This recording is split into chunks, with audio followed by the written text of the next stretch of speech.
Hello friends, welcome to our channel BEd lesson plan. और आज हम बात करेंगे विज्ञान विषय के लिए कक्षा 9 के लेसन प्लान के, जिसका प्रकरण है ऊर्जा तथा उसके प्रकार।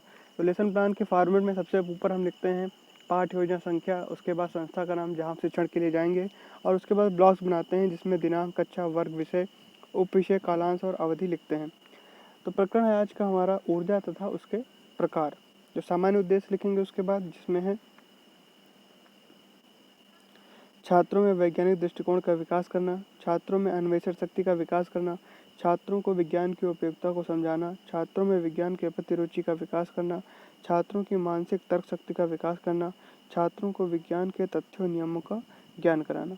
ये हमारे हो गए सामान्य उद्देश्य। अब विशिष्ट उद्देश्यों की बात करेंगे तो पहला है ज्ञानात्मक। छात्रों को ऊर्जा तथा उसके प्रकारों का ज्ञान प्राप्त हो सकेगा।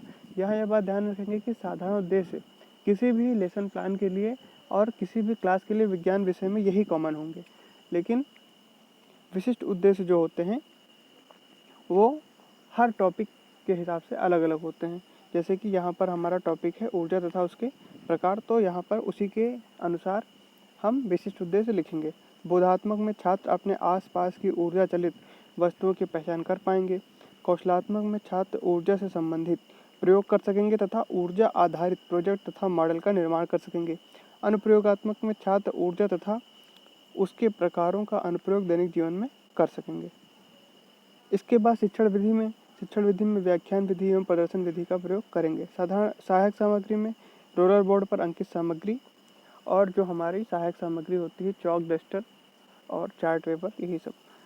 पूर्व ज्ञान में छात्र ऊर्जा तथा ऊर्जा चलित वस्तुओं के बारे में जानते हैं। प्रस्तावना में हम मुख्यतः 3 प्रश्न या कम से कम 3 या अधिक से अधिक 5 प्रश्न ही रखते हैं। तो पहला प्रश्न रखेंगे कि जब हम किसी वस्तु को धक्का देते हैं तो क्या होता है।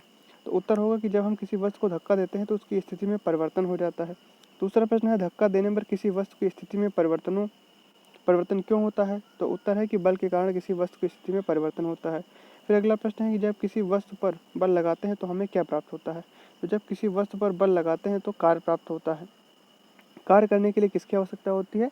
तो ये हो जाएगा हमारा समस्यात्मक प्रश्न, प्रॉब्लमेटिक क्वेश्चन हो जाएगा, और इसी से हम अपना उद्देश्य कथन प्राप्त करेंगे। तो उद्देश्य कथन होगा कि छात्रों कार्य करने के लिए हमें ऊर्जा की आवश्यकता होती है, अतः आज हम ऊर्जा तथा ऊर्जा के प्रकारों के बारे में चर्चा करेंगे। अब प्रस्तुतिकरण में ऐसे 5 ब्लॉक्स बनाएंगे, उसमें शिक्षण बिंदु, छात्र अध्यापक क्रिया, छात्र क्रिया और श्यामपट्ट कार्य लिखेंगे। तो ऊर्जा की अवधारणा, तो प्रश्न करेंगे छात्रों आप विद्यालय कब आते हैं। तो छात्र उत्तर देंगे कि प्रातः काल में आते हैं। फिर प्रश्न करेंगे कि जब आप घर वापस जाते हैं तो थकान का अनुभव क्यों करते हैं। तो इस प्रश्न का छात्र उत्तर देने का प्रयास करेंगे, यही हम छात्र क्रियाओं में लिखेंगे।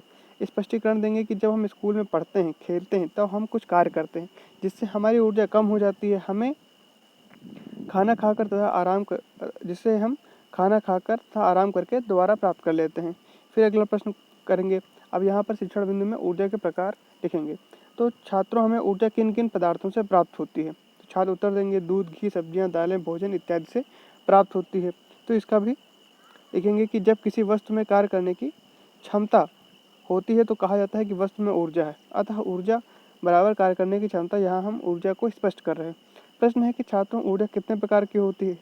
तो छात्र संभावित उत्तर देने का प्रयास करेंगे, तो इसको स्पष्ट करेंगे कि ऊर्जा 2 प्रकार की होती है। अब हम आगे और स्पष्ट करेंगे कि छात्रों ऊर्जा 2 प्रकार की होती है, गतिज ऊर्जा और स्थितिज ऊर्जा। तो गतिज ऊर्जा को स्पष्ट करेंगे कि किसी वस्तु में अपनी गति के कारण कार्य करने की जो क्षमता होती है उसे गतिज ऊर्जा कहते हैं। तो इसको छात्र ध्यानपूर्वक सुनेंगे। अब उदाहरण भी देंगे इसके लिए कि चलती हुई रेलगाड़ी तथा बंदूक से निकली हुई गोली में जो ऊर्जा होती है उसे गतिज ऊर्जा कहते हैं। गतिज ऊर्जा को कैसे प्रदर्शित करते हैं, के बराबर 1/2 mv², जहाँ m पिंड का द्रव्यमान तथा v उसका वेग है। फिर स्थितिज ऊर्जा को स्पष्ट करेंगे कि किसी वस्तु में अपनी विशेष अवस्था तथा स्थिति के कारण कार्य करने की जो क्षमता होती है उसे वस्तु की स्थितिज ऊर्जा कहते हैं। अब आगे स्थितिज ऊर्जा बराबर वस्तु का भार गुणे ऊंचाई। तो U बराबर mgh, जहाँ U स्थितिज ऊर्जा है, m द्रव्यमान है, g गुरुत्वीय त्वरण है, h ऊंचाई है। अब श्यामपट्ट सारांश में बहुत प्रश्न और संभावित उत्तर। तो छात्रों ऊर्जा किसे कहते हैं। तो कार्य करने की क्षमता को ऊर्जा कहते हैं। ऊर्जा कितने प्रकार की होती है। तो ऊर्जा 2 प्रकार की होती है। ऊर्जा का मात्रक क्या होता है। तो ऊर्जा का मात्रक जूल होता है।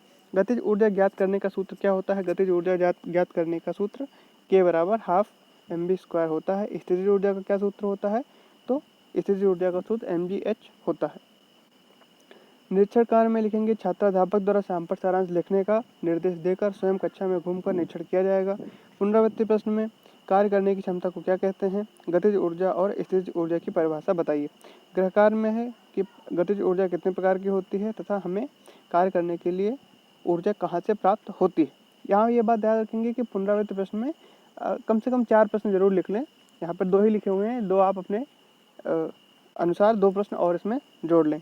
तो वीडियो कैसा लगा आपको कमेंट में जरूर बताइए, और किस टॉपिक पे आपको लेसन प्लान चाहिए वो भी कमेंट में लिखिए। वीडियो को लाइक जरूर करिए और चैनल को सब्सक्राइब भी जरूर करें।